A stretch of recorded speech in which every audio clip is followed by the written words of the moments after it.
ಇವತ್ತಿನ ವಿಡಿಯೋದಲ್ಲಿ ಶ್ರೀಕೃಷ್ಣನಿಗೆ ಪ್ರಿಯವಾದ ಅವಲಕ್ಕಿಯಿಂದ ಮಾಡಿರೋ ಸಿಹಿ ಅವಲಕ್ಕಿ ಲಾಡು ಅಥವಾ ಅವಲಕ್ಕಿ ಉಂಡೆ ರೆಸಿಪಿನ ಶೇರ್ ಮಾಡ್ತಿದ್ದೀನಿ. ನಮಸ್ಕಾರ ಸ್ನೇಹಿತರೆ, ಚಾನಲ್ಗೆ ಸ್ವಾಗತ. ನೀವಿನ್ನೂ ನನ್ನ ಚಾನಲನ್ನು ಸಬ್ಸ್ಕ್ರೈಬ್ ಮಾಡದೆ ನೋಡ್ತಾ ಇದ್ದರೆ ದಯವಿಟ್ಟು ಚಾನಲನ್ನು ಸಬ್ಸ್ಕ್ರೈಬ್ ಮಾಡ್ಕೊಳ್ಳಿ. ವಿಡಿಯೋ ಅಥವಾ ರೆಸಿಪಿ ಇಷ್ಟ ಆಗಿದ್ರೆ ಪ್ಲೀಸ್ ಲೈಕ್ ಮಾಡಿ, ಶೇರ್ ಮಾಡಿ ಸ್ನೇಹಿತರೆ. ಅವಲಕ್ಕಿ ಲಾಡು ಮಾಡೋದಕ್ಕೆ ಇವಿಷ್ಟು ಇಂಗ್ರೀಡಿಯೆಂಟ್ಸ್ ಬೇಕು. 3 ಕಪ್ ಅಷ್ಟು ದಪ್ಪ ಅವಲಕ್ಕಿನ ಜರಡಿ ಮಾಡಿ ಧೂಳನ್ನೆಲ್ಲ ತೆಗೆದು ಕ್ಲೀನ್ ಮಾಡಿ ಇಟ್ಕೊಂಡಿದ್ದೀನಿ. ಕೆಂಪು ಅವಲಕ್ಕಿ ಇದು, ಇದರ ಬದಲು ಬಿಳಿ ದಪ್ಪ ಅವಲಕ್ಕಿ ಆದರೂ ತಗೋಬೋದು. ಒಣ ಕೊಬ್ಬರಿ ಸಣ್ಣದಾಗಿ ತುರಿದು 3/4 ಕಪ್ ಅಷ್ಟು ಕೊಬ್ಬರಿ ತುರಿ ತೊಗೊಂಡಿದ್ದೀನಿ. ನೋಡಿ, ಈ ಥರ ಸಣ್ಣದಾಗಿ ತುರಿದು ಇಟ್ಕೋಬೇಕು. 1 ಕಪ್ಗಿಂತ ಸ್ವಲ್ಪ ಜಾಸ್ತಿ ಬೆಲ್ಲದ ಪುಡಿ ಇದೆ. ಹಾಗೆ ಶೇಂಗಾನ ಹುರಿದು ಸಿಪ್ಪೆ ತೆಗೆದು 1/4 ಕಪ್ ಅಷ್ಟು ತೊಗೊಂಡಿದ್ದೀನಿ. ಇದು ರುಚಿಗೆ ಮಾತ್ರ, ಬೇಡ ಅಂದರೆ ಸ್ಕಿಪ್ ಮಾಡ್ಬೋದು. ಸ್ವಲ್ಪ ಏಲಕ್ಕಿ ಪುಡಿ ಮತ್ತು ಗೋಡಂಬಿ ಮತ್ತು ಬಾದಾಮಿನ ಸಣ್ಣದಾಗಿ ಕಟ್ ಮಾಡಿ 1/4 ಕಪ್ ಅಷ್ಟು ತೊಗೊಂಡಿದ್ದೀನಿ. ಇದರ ಜೊತೆಗೆ 1.5 ಟೇಬಲ್ ಸ್ಪೂನ್ ಅಷ್ಟು ತುಪ್ಪ ಬೇಕಾಗುತ್ತೆ. ಮೊದಲು ಒಂದು ದಪ್ಪ ತಳ ಇರೋ ಪಾತ್ರೆಗೆ ಅವಲಕ್ಕಿ ಹಾಕಿ ಸಣ್ಣ ಉರಿಯಲ್ಲೇ ಹೀಗೆ ಚೆನ್ನಾಗಿ ಮಿಕ್ಸ್ ಮಾಡ್ತಾ ಹುರಿದಿಟ್ಕೋಬೇಕು. ಸೌಟಿಂದ ಹೀಗೆ ಮಿಕ್ಸ್ ಮಾಡ್ತಾ ಹುರಿಬೋದು, ಅಥವಾ ನೋಡಿ ಕೈಯಿಂದ ಹೀಗೆ ಮಿಕ್ಸ್ ಮಾಡ್ತಾ ಹುರಿಯೋದು ತುಂಬ ಸುಲಭ. ಅವಲಕ್ಕಿ ಹುರಿಯೋದಕ್ಕೆ ಜಾಸ್ತಿ ಹೊತ್ತು ಬೇಕಾಗೋದಿಲ್ಲ, ಆದರೆ ಬಿಡದೆ ಹೀಗೆ ಹುರಿತಾನೇ ಇರಬೇಕು, ಇಲ್ಲದಿದ್ದರೆ ಬೇಗ ತಳ ಹಿಡಿಯುತ್ತೆ. ನಾನು ಇದನ್ನು ಸುಮಾರು 8ರಿಂದ 10 ನಿಮಿಷ ಬಿಡದೆ ಹೀಗೆ ಚೆನ್ನಾಗಿ ಮಿಕ್ಸ್ ಮಾಡ್ತಾ ಹುರಿದ ಮೇಲೆ ನೋಡಿ ಅವಲಕ್ಕಿ ಸ್ವಲ್ಪ ನೀಟ್ಕೊಂಡಿದೆ. ಇದನ್ನು ಕೈಯಿಂದ ಸುಲಭವಾಗಿ ಪುಡಿ ಪುಡಿ ಮಾಡ್ಬೋದು, ಅಷ್ಟು ಗರಿ ಗರಿಯಾಗಿದೆ. ಇಷ್ಟು ಗರಿ ಗರಿ ಆಗೋ ತನಕ ಹುರಿದು ಫ್ಲೇಮ್ ಆಫ್ ಮಾಡಿದ್ದೀನಿ. ನಂತರ ಇದನ್ನು ಈ ಥರ ಸ್ವಲ್ಪ ಹರಡಿ ಇಟ್ಕೋಬೇಕು, ಬೇಗ ತಣ್ಣಗಾಗುತ್ತೆ. ಪೂರ್ತಿ ತಣ್ಣಗಾದ್ಮೇಲೆ ಮಿಕ್ಸಿ ಜಾರ್ಗೆ ಹಾಕಿ ಪುಡಿ ಮಾಡ್ಕೋಬೇಕು. ಪುಡಿ ಬೆಲ್ಲ ತೊಗೊಂಡಿರೋದ್ರಿಂದ ಬೆಲ್ಲನ ಕರಗಿಸಿ ಶೋಧಿಸಿ ಇಟ್ಕೋಬೇಕಾಗತ್ತೆ. ಪಾತ್ರೆಗೆ 1 ಕಪ್ ಬೆಲ್ಲ, 1/4 ಕಪ್ ನೀರು ಹಾಕಿ ಚೆನ್ನಾಗಿ ಮಿಕ್ಸ್ ಮಾಡ್ತಾ ಬೆಲ್ಲನ ಪೂರ್ತಿಯಾಗಿ ಕರಗಿಸಿ ಇಟ್ಕೋಬೇಕು.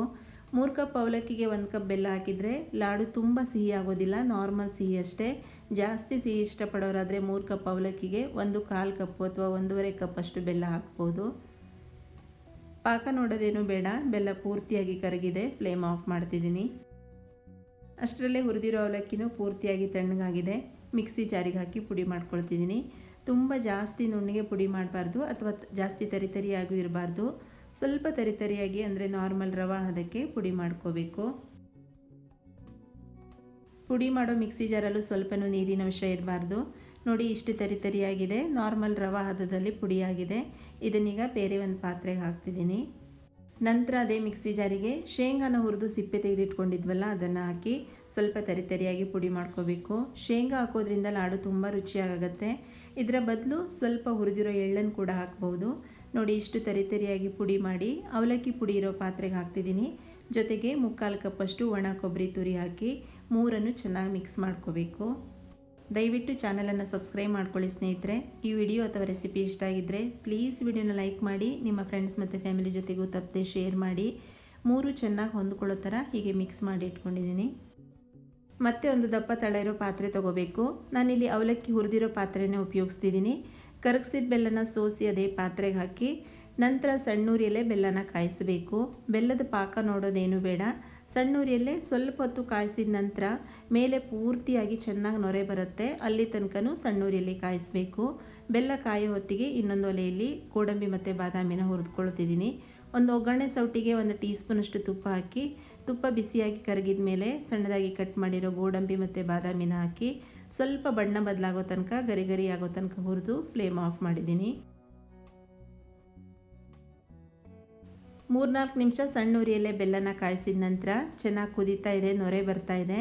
ಮೇಲ್ಗಡೆ ಲೇಯರಲ್ಲಿ ಪೂರ್ತಿಯಾಗಿ ನೊರೆ ಬರೋ ತನಕನೂ ಸಣ್ಣ ಉರಿಯಲ್ಲೇ ಕಾಯಿಸಬೇಕು, ಆಗ ಸರಿಯಾದ ಹದದಲ್ಲಿದೆ ಅಂತ. ನೋಡಿ, ಮೇಲ್ಗಡೆ ಲೇಯರಲ್ಲಿ ಪೂರ್ತಿಯಾಗಿ ನೊರೆ ಕಾಣಿಸ್ತಾ ಇದೆ, ಸರಿಯಾದ ಹದದಲ್ಲಿದೆ.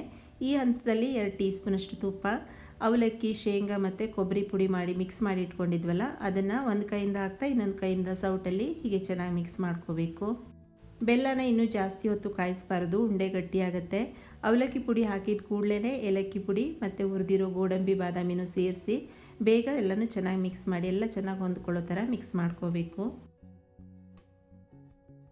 ಹುರಿದಿರೋ ಗೋಡಂಬಿ ಬಾದಾಮಿ ಸೇರಿಸಿದ ಕೂಡಲೇ ಫ್ಲೇಮ್ ಆಫ್ ಮಾಡಿದ್ದೀನಿ. ನೋಡಿ, ಎಲ್ಲ ಚೆನ್ನಾಗಿ ಹೊಂದ್ಕೊಳ್ಳೋ ಥರ ಮಿಕ್ಸ್ ಮಾಡಿದರೆ ಉಂಡೆ ಮಾಡೋದಕ್ಕೆ ಮಿಶ್ರಣ ತಯಾರಾಯಿತು.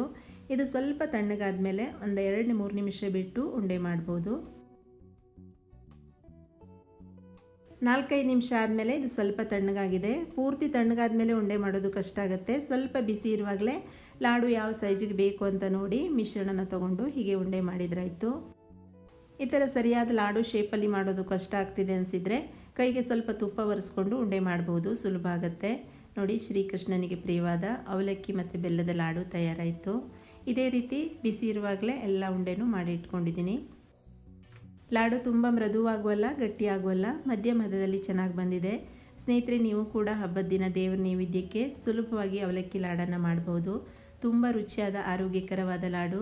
ತಿನ್ನುವಾಗ ಮಧ್ಯ ಮಧ್ಯ ಶೇಂಗಾ ಕೊಬ್ಬರಿ ತುರಿ ಸಿಕ್ಕಿದಾಗ ಇನ್ನೂ ರುಚಿ ಅನಿಸುತ್ತೆ. ಇವತ್ತಿನ ವಿಡಿಯೋ ನಿಮಗೆ ಇಷ್ಟ ಆಗಿದೆ ಅನ್ಕೋತೀನಿ. ಪ್ಲೀಸ್ ವಿಡಿಯೋನ ಲೈಕ್ ಮಾಡಿ, ಶೇರ್ ಮಾಡಿ, ಚಾನಲನ್ನು ಸಬ್ಸ್ಕ್ರೈಬ್ ಮಾಡ್ಕೊಳ್ಳಿ. ಮುಂದಿನ ವಿಡಿಯೋದಲ್ಲಿ ಮತ್ತೆ ಸಿಗೋಣ. Thank you.